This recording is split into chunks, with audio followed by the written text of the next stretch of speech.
Hi guys, welcome back to my channel. So I'm here to do a quick tutorial how to make the puffed pillow hangings for your journals.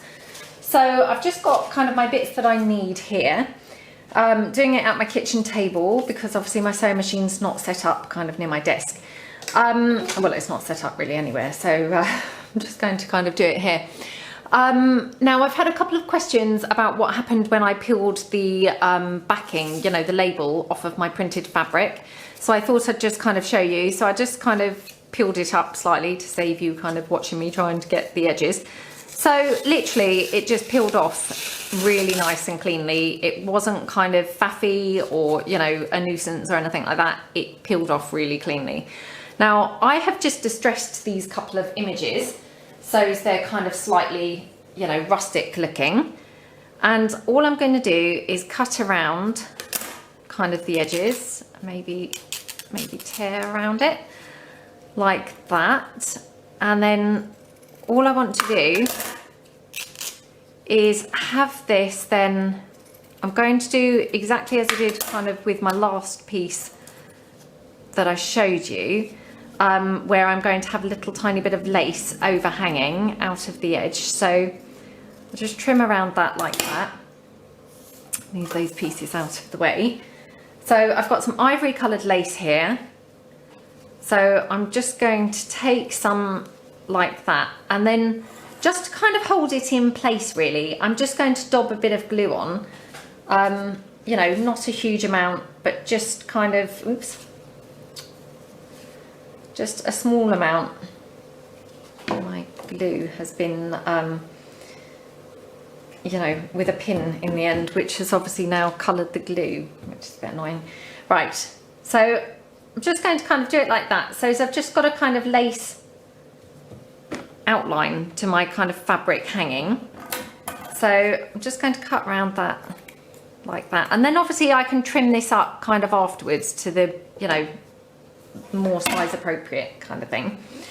So that's my piece there. I hope that I'm in frame. I'm really at a terrible angle here. And then I've just got some backing, which is just kind of a neutrally colour, you know, old pillowcase. So I'm just going to cut that around, again, similar size to my piece that I've got. So like that. And I mean, you know, this really doesn't have to be perfect at all. You know, we're not kind of looking for perfection. I'm not trying to make a kind of masterpiece or anything. I mean, I've said before, I'm certainly no seamstress, so, you know, just kind of excuse my methods here. So there we go. And then all you want to do is take your back fabric, which I may actually use this back to front, if that makes sense. Like that. Now what I did last time, so what I'm going to do kind of again, is I'm going to stitch it down three sides, these three sides, and leave the top open. So just bear with me. Hopefully my sewing machine is going to play the game. Oops.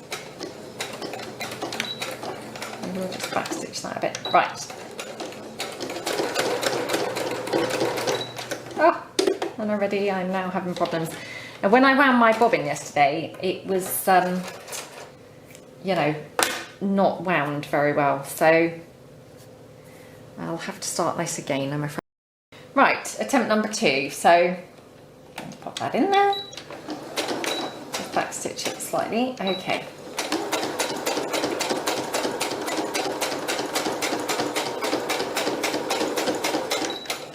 Like that. And then come round the edge.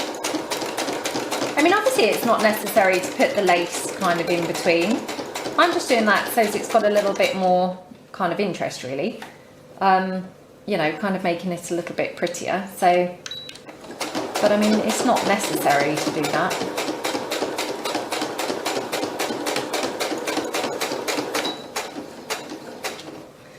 And then take it out. I mean, obviously some people are going to be much better with their sewing machines than me. So, I mean, as you can see, I've mucked up this corner bit, but all I need to do is kind of run the sewing machine back over that little bit, you know, it really isn't going to kind of matter too much. It will all just add to the character of the kind of pillow piece. I mean, once I've trimmed off the threads, you're not even going to kind of be aware of that. So then I just take my little bit of wadding, and literally you need hardly any. I mean, hardly any, because you're just filling the most minutest part, you know. I mean, this is a teeny weeny pillow.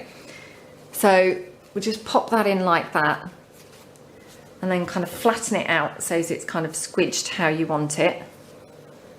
Oops. Oh, it's just stuck all over me now. Right, hold on. I just pop a bit more in like that. Bring it through. Oh gosh. This is not great because I'm trying to kind of view it through the camera, which is off to the side, and yeah, not great. Right, so I'm just going to now seal it shut. So again, just pop the sewing machine on there. I will just backstitch that slightly, and then just go across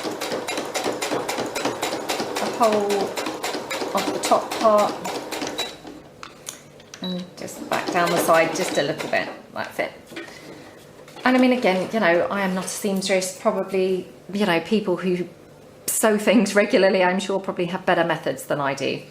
But what I'm going to do is just trim all these bits off to kind of tidy it up. You know, I don't need to trim all of it off, but I mean, obviously I've got some very long kind of pieces of thread at the moment. So, oops, just trim them off. And I'm just waiting for my camera to run out of battery now, because I've done a couple of videos this morning already and it was on just one bar a moment ago. So the way my day's going, that will be the next thing that will happen. It's so frustrating when you're doing a video because you know, you get yourself set up and the lighting's okay and all that, and then I'll have to plug the camera in, and by the time it's kind of ready, the lighting won't be any good. So there's my little pillow, really cute. And then I'm just going to trim the lace round. Don't want it kind of square, so just kind of, you know, make it a little bit kind of raw, you know, at the edges, like that. So cute. And then obviously, you know, on my last one, I just popped a bulb pin through and hung it from my journal. So I'd probably just do that again, to be honest. I have also got this round piece here. So there's nothing stopping you from doing the same type of method again. So if we just take that, and this is where I'm pushing my luck battery wise. So if it stops, I probably won't come off or come back on and finish this one off screen, if you see what I mean. I'll probably just do this later. So I apologise now in advance for just in case the camera goes off. And again, I'm just going to kind of stitch, or not stitch, sorry, blob a couple of blobs of glue to just hold it roughly in place on the lace, like that. And then I'll just cut it to a kind of more manageable size, like that. And then I'll take my back fabric and I'm just going to cut that kind of round in a circle. So, and probably what I should have done was obviously done this next to my circle of fabric, because then I would have known exactly what sort of size, not exactly, but at least roughly what size I'm going for. Whereas now I'm just doing it blind, but never mind. It's because I'm rushing, because I'm aware of the camera about to flick off. So trying to get it kind of done as much as I can before that happens. Right, so yeah, it's not too bad. So we'll just pop that down like that. And then, obviously I haven't got a natural kind of opening position for this, so I just have to kind of decide where I want to do it. Now I'm going to put this onto a really slow setting because obviously I'm, you know, stitching in a circle. So, you know, I'm probably not going to do a very brilliant job at doing this. So I'm just going to turn that round. Now I'm quite lucky because my sewing machine has got a button that I can use instead of using the pedal, you know, the foot, which is a bit of luck because I'm sat at my kitchen, you know, work surface, and my foot obviously wouldn't really probably reach a pedal anyway, so it's just as well I don't need to.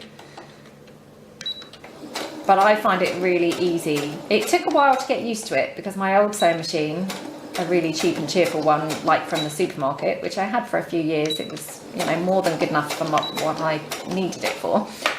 But that just had a pedal. So when I first got this, it took me a while to get used to this function, but I actually now prefer it to using the foot pedal. So there we go. So just fill the cushion with the stuffing like that. Pop a bit more in. So have some of you guys been printing on fabric? I've had lots of really cool comments with people, you know, going to give it a go. So I hope you've all been having fun. I was amazed at how well it did work. So, I mean, as I said before, you know, I can't take credit for that idea. It was not my idea of how to do that, but I certainly was thrilled at how well it worked because I had wanted to print on fabric for a really long time. And, you know, had put it off because I thought it was going to be fiddly and I didn't think it was going to be overly successful. So I couldn't believe it. Right. There we go. So, yes, I managed to get it done before the camera flicked off. There's my little round one. And so I'm just going to trim the lace kind of, you know, again, not making a perfect circle, but just so it's not a whacking great big square either. So, you know, like that. And then again, you can obviously hang that, you know, off of your journal just like we did the other one. So, you know, you could attach a bow to it, you could attach a button to it, you know, however you like really, but I just think they're really cute, aren't they? So, and they're kind of silent, so I quite like that. So that's my little round one, and that's my little kind of square one. So hope you like them. Hope that was kind of an okay tutorial. And yeah, have a go at making some and hope you have fun if you do. See you again soon. Thanks very much. Bye.